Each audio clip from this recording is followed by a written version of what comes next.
We are a crazy market. Is this going to be a repeat of 2008? Have history repeat all over and have a market collapse? Cats and dogs living together, mass hysteria. What is going on? Well, there is some great news in this report and there's some bad news in this report, and we're going to go over what you should do if you're a buyer or if you're a seller in this market. Is this going to be the nightmare before Christmas? What have we here?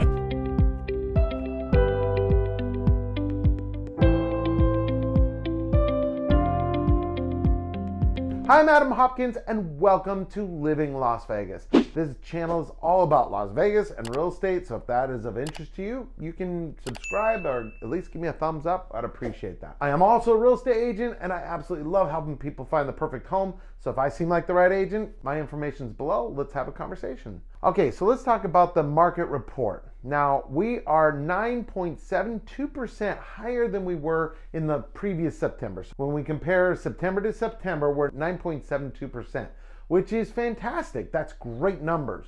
However, since May, we have been dropping and it's been significant. In May, we were at 481,000. In June, we hit 480,000. So we just kind of peaked at that top of the market there. And then came July. July, we dropped 15,000 in a single month. Then again in August, we dropped another $15,000. $1,000 drop from our peak. That's a pretty significant drop. Why does nothing ever turn out like it should? Now, what did we do in September? That's the big question. And the truth is, it's some good news because we went from 450 in August as our median home price to 450,000 at the end of September. So that's great news. It stabilized itself. If you're thinking about buying or selling a house, this is what we were kind of hoping for, is some sort of stability where you're like, okay, it's kind of hit a plateau and we're ready to buy a home. And the number of homes that we sold, okay, are down 41% from where we were just a year ago. Last year, we sold 3,234 homes in September. This September, we sold 2,040 homes. So that's a significant drop. That's 41% drop from last year. So we're seeing a lot less sales. Now, we're also getting less homes on the market. In August, there were 9,111 homes on the market. And then in September, we had 8,751 homes on the market. That brings us from 3.4 months of supply down to 3.3 months of supply. The good news on that is the trend is in the right way if you're a homeowner, if you're a seller. And buyers, trust me, right now, your buying power is very, very strong in the marketplace. It is typically a balanced market at 6 months. However, that's not really playing out here. Right now, we've moved to a strong buyer's market. However, the numbers do not reflect that yet. And we're kind of finding that balance point maybe at where we're at right now. And what's happening is that let's say you're building a new home, and by the time you're about to refinance or finance that home, the interest rates have gone up. Maybe your home payment's gone $800 more as a result for the same exact house, even though you're locked in the contract price-wise. Interest rates go up, and now that house is more expensive, and you have to back out of that house. And so there's various different reasons. I just had a home myself. We saw very little activity the first month that we were in there. I don't think we even had a single showing. Then all of a sudden, at some point this month, I got a few different showings and I got 2 offers, and we went with a cash offer, and that cash offer backed out. I think that oftentimes what will happen is buyers like, oh, another home popped up and I like this home even better for this price. And so they just backed out of our house, didn't give us a reason.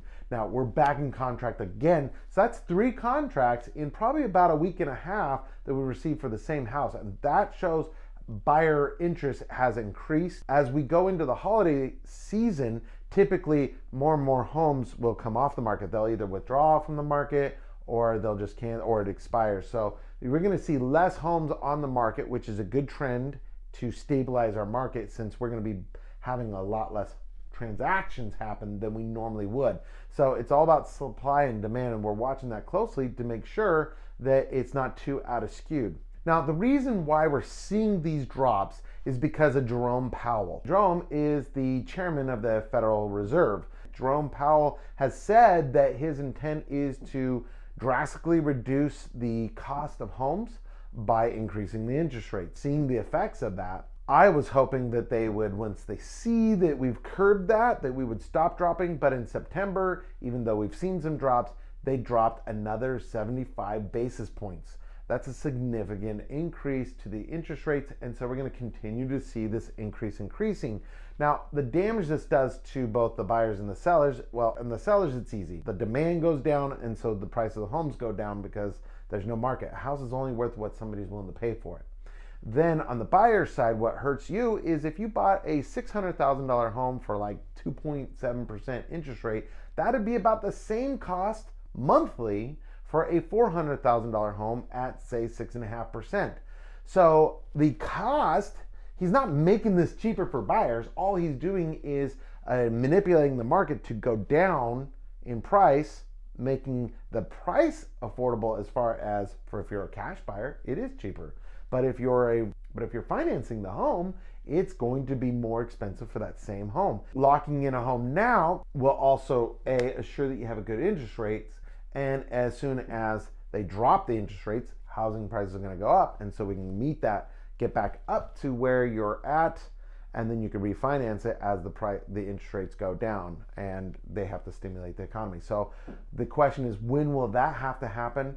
I do think that we're going to continue to see a couple more rate drops before the end of the year, and so I do think we're going to see a drop in value. The market is very local, so one neighborhood might drop more than another neighborhood. Another neighborhood there's a lot more interest in versus another neighborhood. You need a real estate agent that's going to really be able to look at the numbers.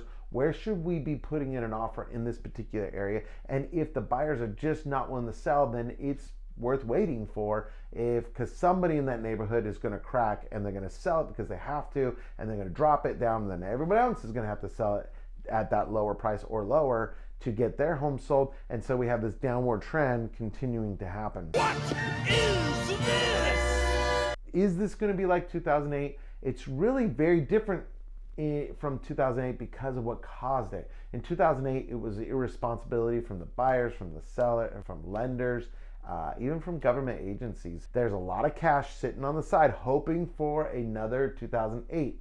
Do not think that that's going to happen, because this is government controlled, increasing that interest rate like we talked about, and that's the direct reason why we're seeing that. At any time they could drop those interest rates even dramatically, and we'd have an instant increase in the value of the property. So that's what this is. We're seeing this scale. I don't love this scenario because sellers are losing value in the property. So if you own a home, your home's less valuable. If you're a buyer, you're going to pay maybe a little less for the home, but if it comes down $20,000, $30,000, it will not offset the increase in the cost. I don't love that.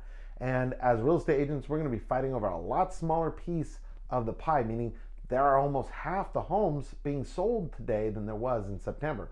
So as agents, we got to make a living based on selling it. We don't get paid by the hour. So it's going to be a stressful time for us as real estate agents. I definitely suggest buy during November and December. That's going to be probably the lowest point in which we're going to hit, likely. Traditionally, November and December are some of the best months to buy, and I think that that will continue to be the case. A lot of this is going to be determined outside of normal factors, meaning what Jerome Powell and the federal chairman wants to see done in the economy, and so he's going to look at a lot of different factors. One positive note is Las Vegas is different than many different markets. I think many other markets are going to crash much, much harder than we are, because we have Southern California right here. We're a destination place to move from there. Another negative as a result of increasing interest rates is you're really incentivizing people to stay in their homes. So if you have a 2,000 square foot home and your interest rate's 2.5%, you're not going to want to move out of that house. Because the cost to buy the next house, let's say you need 500 square feet more, you're going to pay maybe double your payment that you're in at that house because of the interest rates. So you're not going to sell this house and move into another house. You're definitely de-incentivized from doing so. Or that's going to keep supply of homes on the lower end of things and keep it stable, because those who are selling are going to be the motivated sellers, and those who are buying are more likely going to be motivated buyers. And so there's going to be a lot less transactions, but we'll find a stable point in the amount of money for a home. Listings are like, if we don't get this price, we're good. We're going to hold on to this property. We'll just rent it out. And so that's an option, or they'll just stay in their homes. that's what I think we're going to find, is that kind of there's going to be a stable point. Maybe we're slowly ticking down here, but a lot of this is in the Fed's hands. Once again, what are we going to do? What's he going to do? I don't know.